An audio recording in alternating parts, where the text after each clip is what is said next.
Hello everyone, welcome back to our YouTube channel English honours hub.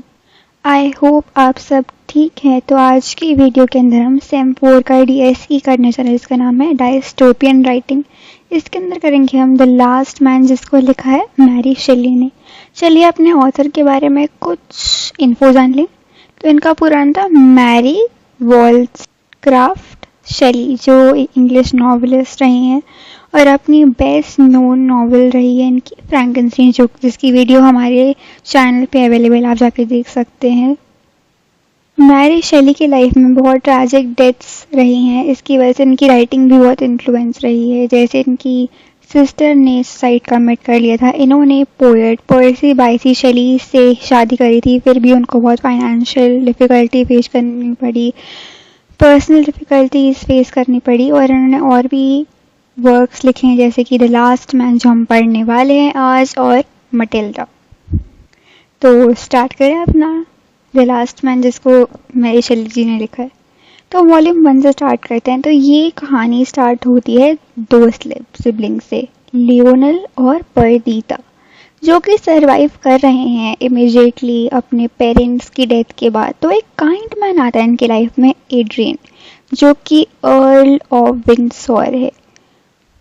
वो उन्हें घर देता है रहने के लिए, उन्हें सिखाता है चीज़ें। जैसी वो बड़े हो रहे होते हैं, वो लोगों से मिलते हैं और प्यार में ऑब्वियसली पड़ जाते हैं।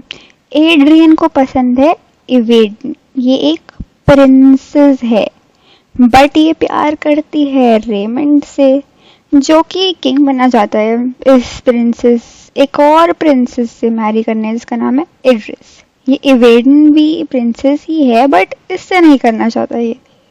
बट थिंग्स तब चेंज हो जाते हैं जब रेमंड को पता चलता है कि वो पर्दीता के प्यार में पड़ गया। याद है शुरुआत में हमने पढ़ा था पर्दीता, वही वाली, उसके प्यार में पड़ जाता है इंस्टेड इड्रिस के, और इन दोनों की शादी हो जाती है। अब जो ये भाई बचा, इसने शादी कर ली इस इड्रिस से।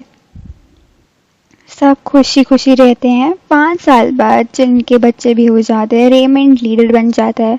उनकी लाइफ खराब होने लगती है तब जब उसे पता चलता है कि इवेडन जो है, ये लड़की प्रिंसेस, ये बहुत पुअर कंडीशन में रह रही है। तो वो ग्रीस जाता है एड्रियन के पास उसकी हालचाल पूछने। फिर पर्दीता भी चल जाती है अपने भाई के पास रहने और इड्रिस के पास। तब उसे पता चलता है कि रेमंड इवेडन को मिलने गया है बेसिकली। तो जब वो सुनती है, बाद में एक न्यूज़ आती है इनके पास कि रेमंड मिसिंग है ग्रीस में, फिर वो उसको जाती है ढूंढने अपने भाई लियोनल के साथ। अब हमारी कहानी की वॉल्यूम 2 शुरू हो रही है। लियोनल, पर्दीता और रेमंड की डॉटर क्लारा जाते हैं ग्रीस रेमंड को ढूंढने।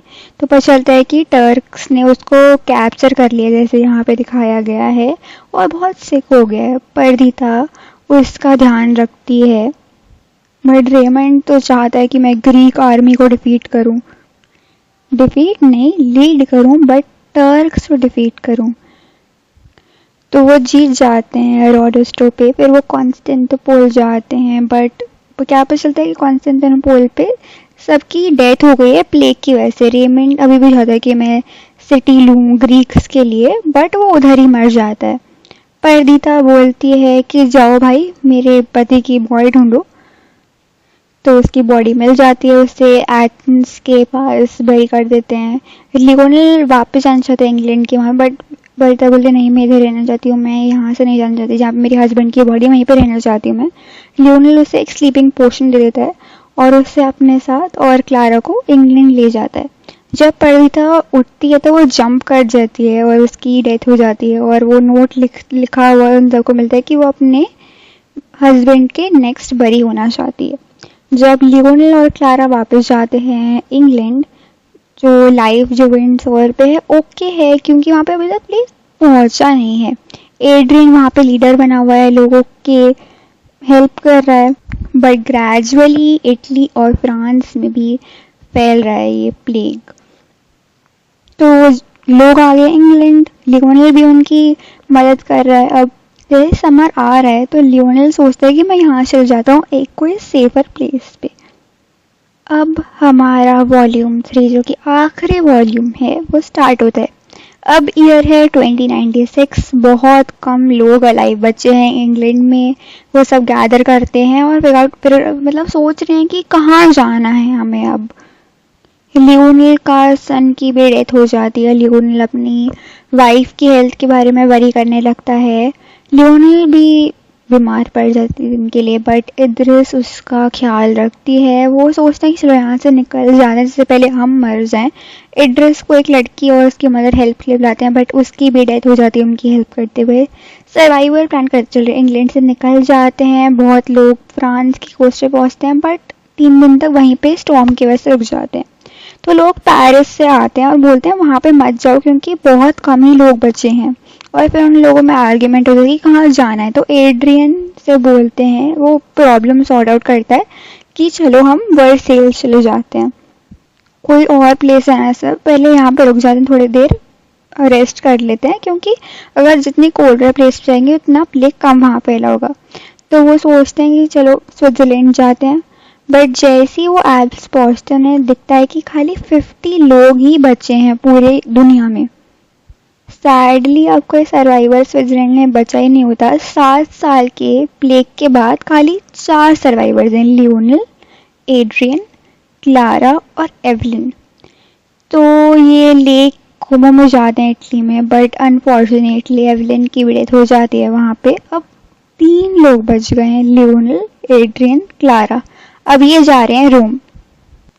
तो फिर डिसाइड करते हैं चलो ग्रीस चलते हैं बोट के थ्रू, बट उनको बहुत टेरिबल स्टॉर्म उनके वे में आ जाता है। एड्रियन और क्लारा वहाँ पे डूब जाते हैं। लियोनेल शोर तक स्विम करके पहुँच जाता है। वो सर्च करते हैं दोनों के लिए, बट वो नहीं मिलता। उस दिन अपना दोस्त ना क्लारा तो रियलाइज करता है कि मैं लास्ट पर्सन हूँ धरती पे। वो स्पेंड करता है रोम में ट्रेजेडी के बारे में लिखने के लिए। तब जब वो ख़त्म कर लेता है, वो लोड करता है, बोर्ड सप्लाई करता है बुक्स वगैरह, और वो मेडिटेरियन कोस्ट से जा रहा है और उसे पता चलता है कि वो खाली last man alive on the earth है। यहाँ पे हमारी कहानी ख़त्म तो हो गई, बट हमारी ऑलरेडी थीम्स बची हैं। इसको देख चाहिए, ज़रूरी है ये। मॉर्टैलिटी एंड इंडिविजुअल, कि कैसे एक इंडिविजुअल जो प्रोटैगनिस्ट है लियोनेल, उसके आस पास के सब लोग मर गए और बस वही रह गया इस पूरी स्टोरी में। ये मेन चीज़ था। फेलियर ऑफ एनलाइटमेंट आइडियल्स, कि ह्यूमन बींग्स ने हमने इतना कुछ अचीव कर लिया है अपने प्रेजेंट में, हमने उसके देखा नहीं कि एब्सेंस क्या है, उसके फेलियर भी हो सकती है। नेचर एंड इनडिफरेंस, कि चाहे जिसकी भी डेथ हो जाए, पानी वैसा वैसे रहेगा, सन वैसा का वैसा रहेगा, तो नेचर को हानि ही पहुंचेगी। ह्यूमन बीइंग इमॉर्टल है। ये क्वेश्चन लास्ट में रेज होता है कि नेचर जो है वो अपना बैलेंस बनाने के लिए कुछ भी कर सकता है। जैसे कि हमने अभी कुछ साल पहले ही सिचुएशन फेस की थी कोविड की, वैसे ही ये प्लेग की सिचुएशन थी। तो यहाँ पे हमारा वीडियो ख़त्म होता है। और कहाँ जा रहे हैं आप लोग? लाइक, शेयर, कमेंट, सब्सक्राइब करे बिना। और ये जो नोट्स हैं बिल्कुल फ्री आपको हमारे टेलीग्राम चैनल पे मिल जाएंगे। वहाँ पे जाके बिल्कुल मुफ्त में इसका लुत्फ उठा सकते हैं। And thanks for watching, bye bye. खत्म। Bye bye, tata, good bye.